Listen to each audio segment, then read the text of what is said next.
बहुत समय पहले की बात है। सुधा नाम की एक लड़की अपनी बहन के साथ एक छोटे से गांव में रहती थी। वो खेतों में रखवाली करने का काम करती थी, जिससे वो अपना और अपनी बहन का गुजारा करती थी। एक बार की बात है, वो खेतों पर रात को रखवाली करने गई हुई थी। सुधा रखवाली कर ही रही थी, तभी अचानक से वहाँ एक पागल बैल खेतों में घुस आता है और वो खेत को रौंदने लगता है। अरे अरे अरे, ये बैल यहाँ कहाँ से आ गया? तभी सुधा देखती है कि बैल खेत में लगी फसल खराब कर रहा है। अगर इस बैल को यहाँ से भगाया नहीं गया तो ये सारी की सारी खेत की फसल उजाड़ देगा। इसे फसल खराब करने से कैसे रोकूं? अगर इसे जल्दी नहीं रोका गया तो ये सारे की सारे खेत तबाह कर देगा। सुधा इधर उधर देखती है, पर उसे कुछ समझ नहीं आ रहा था कि वो बैल को खेतों से कैसे भगाए। ऐसे तो ये बैल सारे के सारे खेत खराब कर देगा और लोगों की मेहनत पर पानी फेर देगा। लोगों ने फसल उगाने के लिए कितनी मेहनत की है और कितना पैसा लगाया है। इस तरह तो सभी गांव वाले भूखों मर जाएंगे। मुझे इस बैल को खेत खराब करने से रोकना होगा।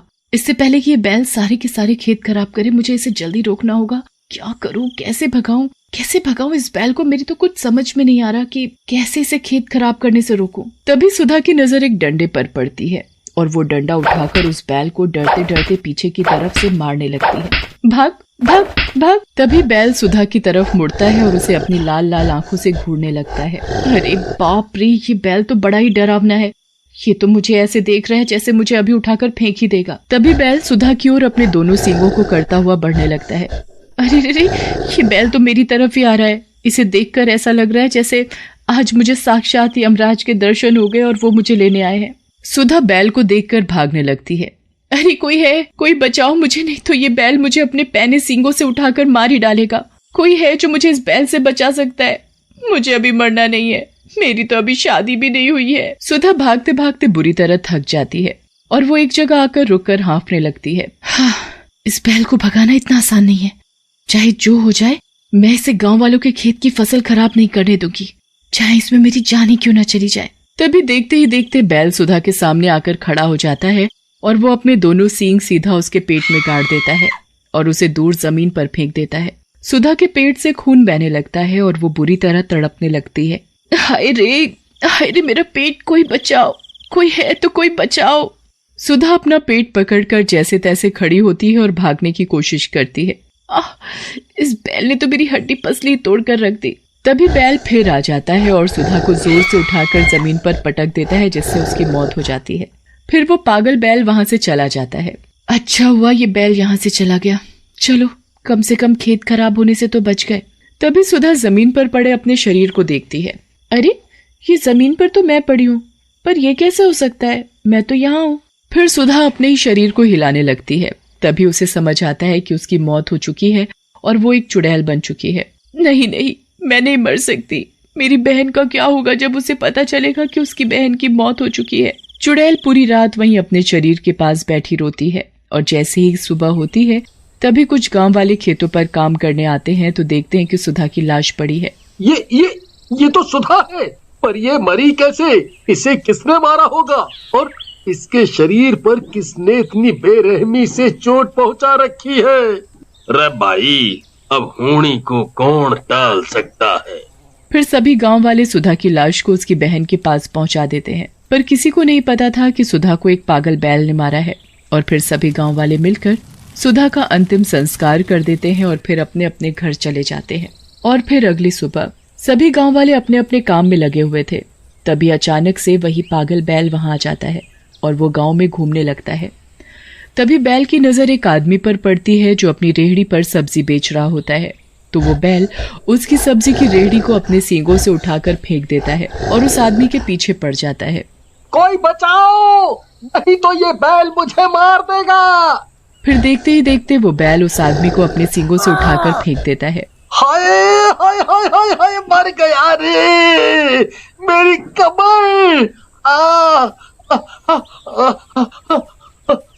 वो आदमी जैसे तैसे अपनी जान बचाकर वहां से भागता है, लेकिन तभी बैल उस आदमी को पीछे से अपनी सींगों से जोर का धक्का मारता है, जिसकी वजह से वो आदमी दूर जाकर गिरता है और मर जाता है। वो पागल बैल पूरे गांव में भाग रहा था। उसे देखकर गांव वाले भी इधर उधर भाग रहे थे, पर किसी की हिम्मत नहीं थी कि कोई उस बैल को पकड़ सके। तभी वो बैल किसी का घर तोड़ने लगता है।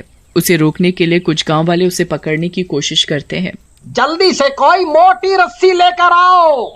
सभी गांव वाले रस्सी का फंदा बनाकर बैल के गले में डालते हैं, पर बैल उल्टा ही उन्हें ही अपनी ओर खींचकर गिरा देता है। मर गया रे, ये पागल बैल तो पकड़ में ही नहीं आ रहा।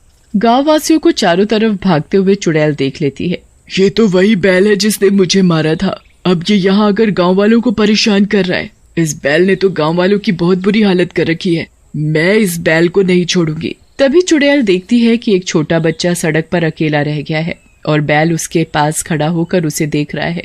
उसकी माँ चिल्ला रही है, मेरा बच्चा, कोई बचाओ मेरे बच्चे को, नहीं तो ये बैल मेरे बच्चे को मार डालेगा। जैसे ही बैल उस औरत के बच्चे को उठाने जाता है, चुड़ैल उसके सामने आकर उस बच्चे को उठा लेती है और उसकी माँ को दे देती है। ये देखकर उस बच्चे की माँ हैरान होती है। चुड़ैल, ये तो चुड़ैल है और इसने मेरे बच्चे की जान बचाई। फिर वो चुड़ैल अपने हाथों से उस बैल के दोनों सींग पकड़ लेती है और उसे पूरी ताकत के साथ रोकने की कोशिश करती है। तू मेरे होते हुए गांव वालों को कुछ भी नहीं कर सकता। बैल भी कम ताकतवर नहीं था। वो अपनी पूरी ताकत के साथ चुड़ैल को उठाकर दूर फेंक देता है। अच्छा तो ये बात, अब फेंक कर दिखा मुझे, मैं भी देखती हूँ कि तुझ में कितना दम है। गांव वाले बुरी तरह डरे हुए इधर से उधर भाग रहे थे। तभी वो सब चुड़ैल को देखकर रुक जाते हैं। ये तो चुड़ैल है और हमारे लिए बैल से लड़ रही है।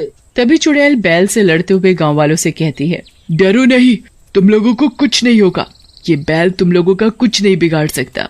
फिर चुड़ैल बैल के दोनों सींग अपने हाथों से पकड़ती है और जोर से उसे हवा में घुमाती हुई दूर फेंक देती है। बैल बुरी तरह चिल्लाने लगता है। फिर जैसे ही वो चुड़ैल की तरफ अपने सींग करता है, चुड़ैल उसके दोनों सींग उखाड़ फेंकती है। इसी सींगों से तूने मुझे मारा था ना, ले अब तू भी मर।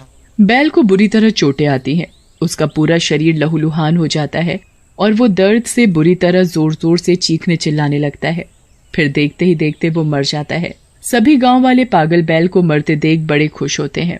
तुम्हारा धन्यवाद जो तुमने इस पागल बैल से हम सभी गांव वालों की जान बचाई। पर तुम हो कौन? मैं सुधा हूँ। जब मैं रात को खेतों की रखवाली कर रही थी तभी ये बैल न जाने कहां से आ गया और सारी की सारी फसल खराब करने लगा। जब मैंने इसे रोकने की कोशिश की तो इसने मुझे ही मार डाला।